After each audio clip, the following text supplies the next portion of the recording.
Welcome to the Healthy Habit Hot Seat, where we chat to extraordinary humans and world-leading health experts to dive deep into the intricacies of the daily habits that have shaped their success. Remember, success leaves clues, right? I'm your host and resident healthy habit coach, Loz Antonenko, and I cannot wait to help you re-energize your life so you too can create opportunity, vitality, and abundance to become the master of your own incredible healthy destiny. Now, let's get into today's conversation. I am thrilled to again be speaking with world-renowned author and breathing practitioner, Patrick McKeown. Patrick is a best-selling author and expert on the topic of optimal breathing for improved health, well-being, and fitness. Today, I dive deep into learning more about his goals and strategies for creating success, happiness, and abundance. Welcome back, Patrick McKeown, to the Healthy Habit Hot Seat. So in the previous episode, we spoke about some of the challenges that you've overcome in your personal quest to wellness, as well as some of your successes as an educator and a breathing expert. You travel quite a lot, and I'm sure that you've actually eaten quite a diverse range of foods from across the world. I'm sure my audience would love to know, if you only had 24 hours left to live, what would your day's menu look like? That's an interesting question. It sure is. Yeah, I'm not a foodie, that's the thing. And if I was to eat something, I tend to like curries, I like spices. Nice. I was in Vietnam during the summer. We had pretty much we did a round the world trip, and we ended up in, last trip was in Vietnam for 2 weeks. And Vietnamese food was really, really nice. So I am a fan of vegetables. I'm also a fan of meat, so I'm not a vegan. And I think it's just having a balance. And there's times that I'll pig out, and traveling is not necessarily optimal, because if you're eating plain food, you're in airports, you're stuck in hotels, you don't have access to it. And I think in 1 year, not this accounting year, but the previous one, I think I was 150 days away from home. So my travel is 2 to 3 trips a month. So you can imagine that it can be difficult in terms of food in that regard. Wow. But my focus is on breathing, though. I'll always put breathing first and nutrition second. So that's so just if you had 24 hours left to live, your favorite thing I would breathe. You breathe. You just have air, oxygen. Yes. That's how it is. So from here on, we're going to get into some of the nitty-gritty details of your daily habits. So I'd love to know, what would you consider your healthiest habit and why? My healthiest habit is sleeping with my mouth closed at night. And the reason being is because I had sleep disorder breathing, and I have a very compromised airway. And when we're considering airway, when we're considering sleep apnea, whether we are considering snoring, generally what is considered the pipe. But no, if it was an engineer looking at a pipe, engineers work with pipes. But they work with the pipe, but they will also consider flow. Doctors work with the pipe. They never consider flow. You need to consider what's going through that pipe. And there's 2 principles in engineering that's used in sleep apnea. One is the Bernoulli principle, and that's about flow. And the harder you breathe, the greater the turbulence in the airway, which can cause either a partial collapse or a total collapse. Because sleep apnea, and basically that involves the individual, they are breathing and then they stop breathing for more than 10 seconds. It's one apnea. But it's a battle going on between the negative pressure created during inspiration. So this is a collapsible tube. And as you're sucking air into the lungs, the negative pressure created as you're taking the air into the lungs can cause the airway to collapse. So it's a battle between the negative pressure created during inspiration and the ability of the upper airway dilator muscles to keep that airway open. And we can influence both by changing flow. So for sleep, I always will say that, in terms of recovery, in terms of concentration, in focus, mood, how can you focus if your sleep isn't right? How can you concentrate, and how can you perform? So sleep quality, nasal breathing. And one of the top sleep doctors in the world, who sadly he passed about 4 months ago, his name was Dr. Christian Guilleminault. He discovered sleep apnea Well, he coined the phrase in the 1970s, developed the apnea hypopnea index. He's been writing in the last 4 to 5 years about the critical importance of restoring nasal breathing in pediatrics, but of course, it also applies to adults. So we have no idea, because it's never really been researched, how many people sleep with an open mouth. We don't know statistics even for adults during the day. I've got one paper, and I've been crying out for anybody who has papers looking at the incidence in adults. That 17% of adults persistently mouth breathe. And so it's something completely overlooked. So these were supposed to be sharp fire questions, were they? Yeah, but that's cool.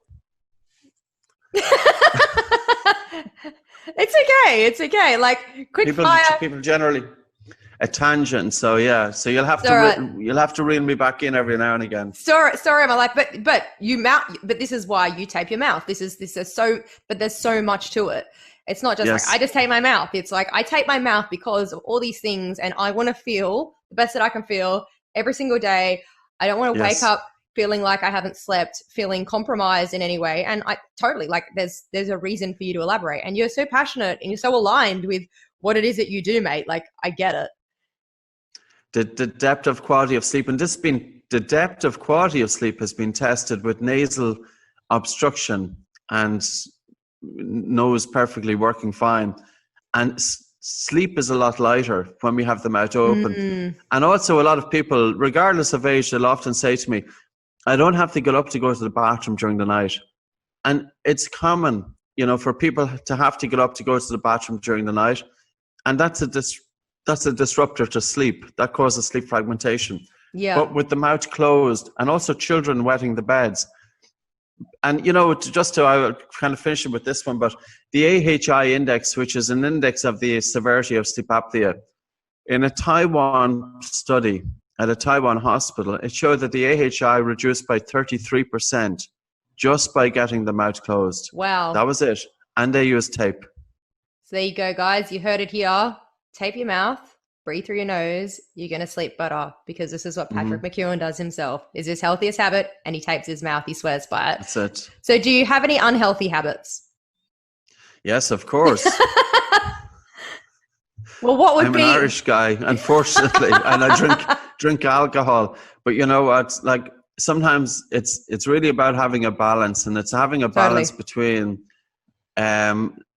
sometimes we see people and they're such fanatics about their health, and I actually think they put so much stress on themselves. There's so much stress put on people. If you look at Instagram, the people who are generally putting photos, they're really beautiful looking people, perfectly shaped bodies, and that puts a lot of stress on the individuals who are not in that camp. Not everybody is into physical exercise by going down to the gym. People may be walking. I'm not a gym guy, but I would like to walk. I love being in nature. I love taking my attention out of the mind into the body. And, that's things I do. And I love having a few drinks. And it's a big part of socialization as well. So, yeah, it's all about emotional happiness is absolutely key. I would say that more people die of stress than they die of a bad diet. Yep. And they die of lack of physical exercise. Yep. I totally agree. And I always say, if what it is that you're doing serves you in some way, then do it. If having a drink with your mates, or, something like that, if you're sharing a meal, if it's serving you in one way, then it's balance. The world and the universe works in perfect equilibrium. It's about balancing it out. And, we need emotional and physical things as well, and they feed into each other. So do you have some sort of morning routine that you follow? Because you travel quite a bit, so your circadian rhythm would be a bit all over the place. Yeah, it can be screwed up. I come in from Los Angeles actually last Monday. Typically what I do is, in order to get over jet lag, jet lag is one of those things. You go to bed, say at whatever time, 10 o'clock, and you'll always wake up at say 2 o'clock in the morning. That's jet lag. And I used to often get up at 2 o'clock and then I'd start working.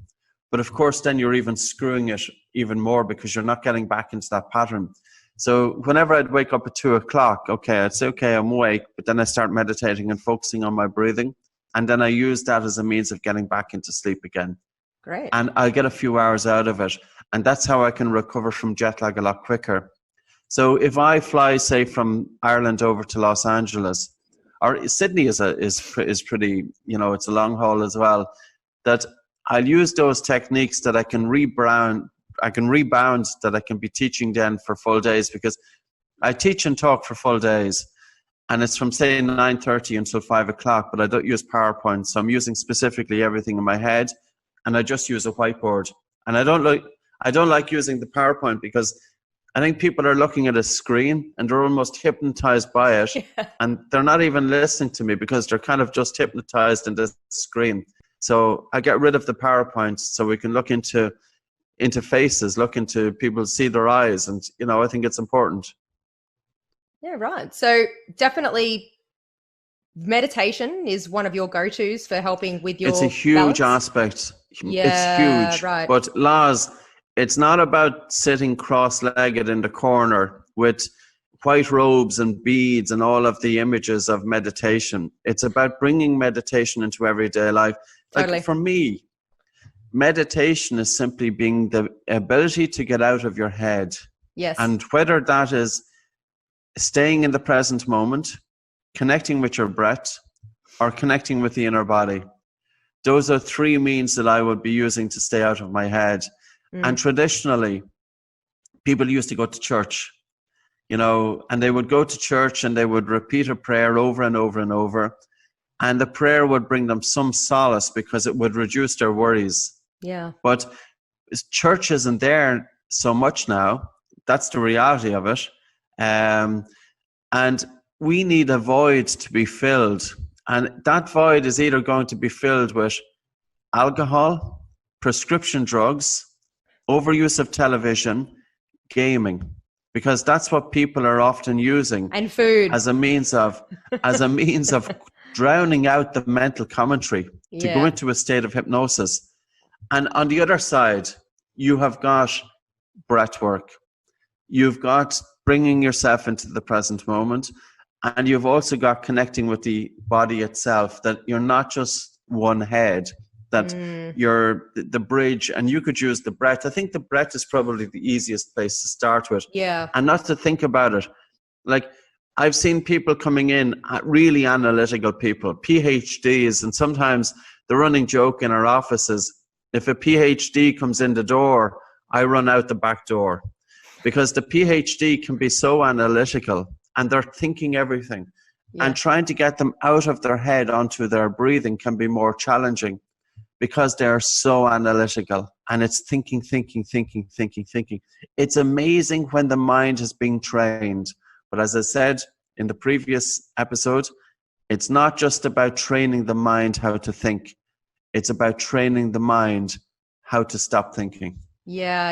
And I'm a meditation instructor, so I instruct mindful meditation. And one of the things I like to say, and I actually learnt this from one of my mentors, Dr. John D. Martini, who was on one of the episodes earlier, is that you should never use meditation as an escape.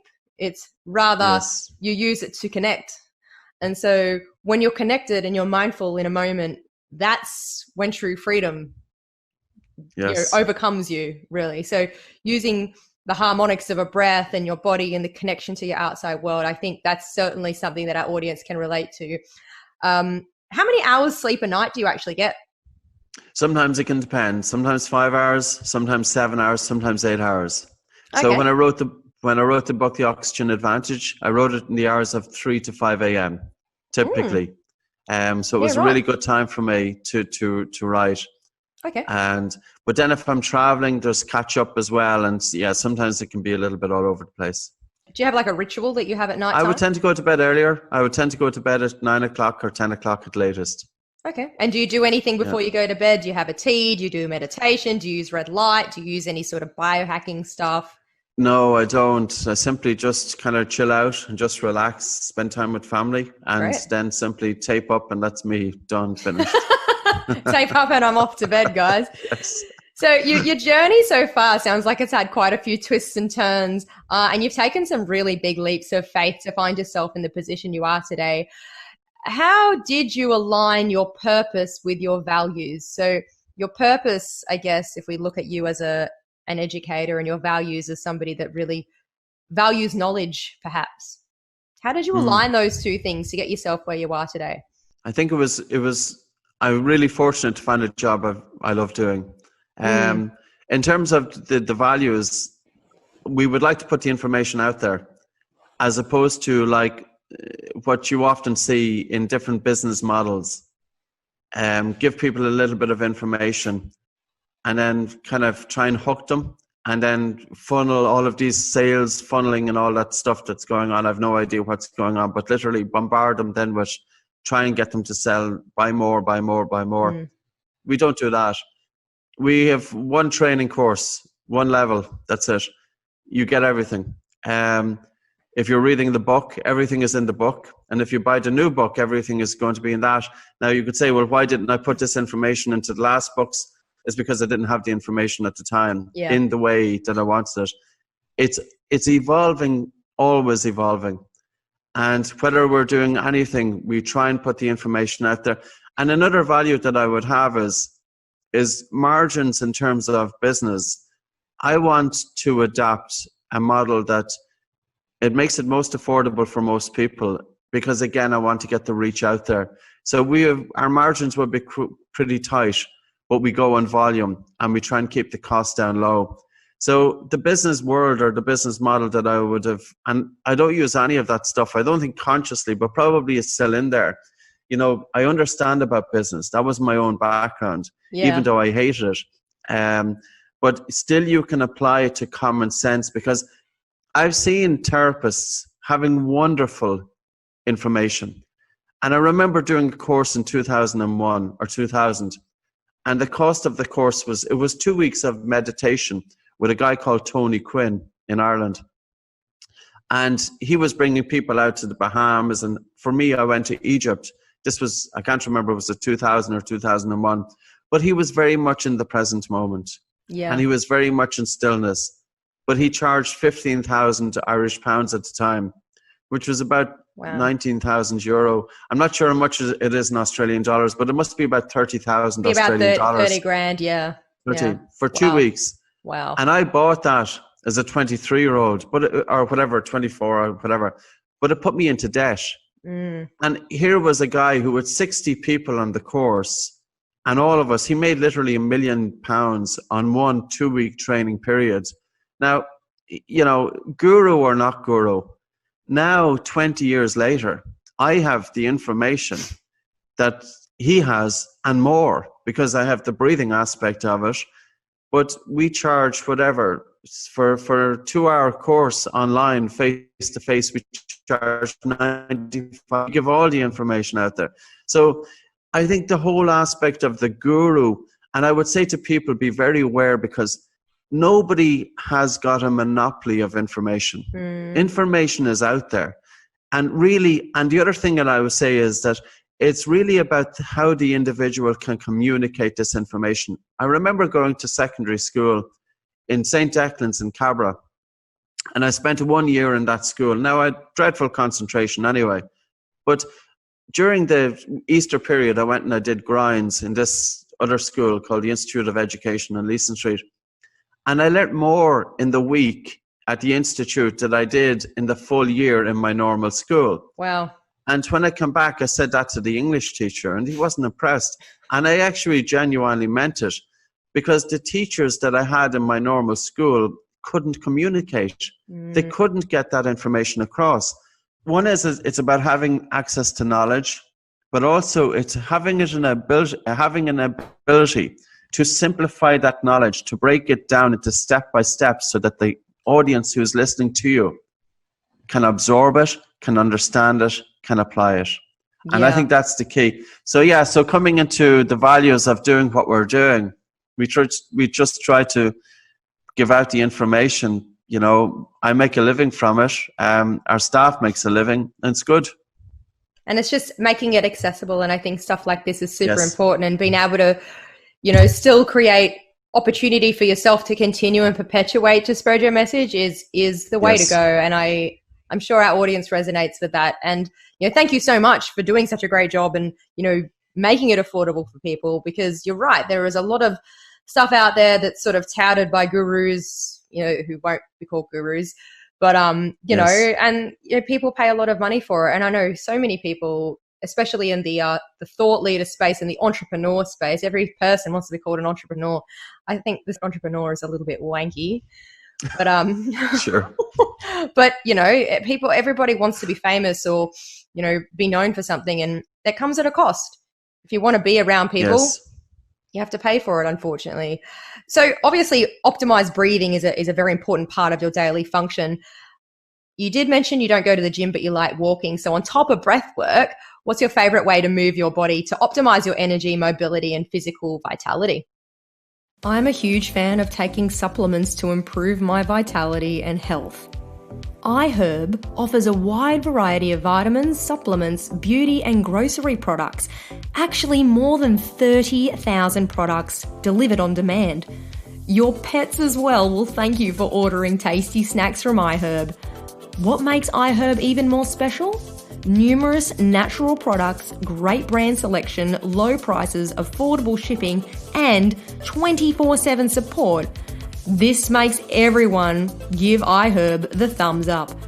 Visit iHerb.com and use code BIJ981 to save 5% off your first order.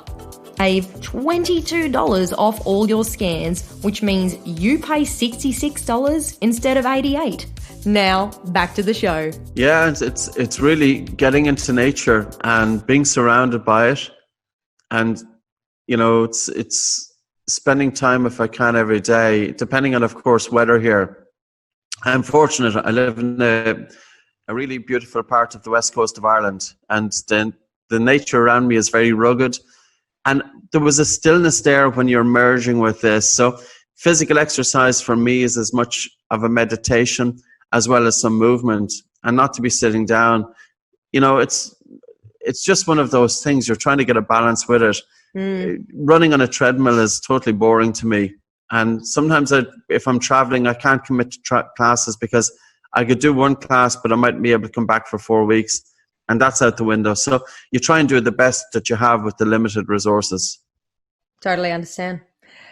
This year has been a big one.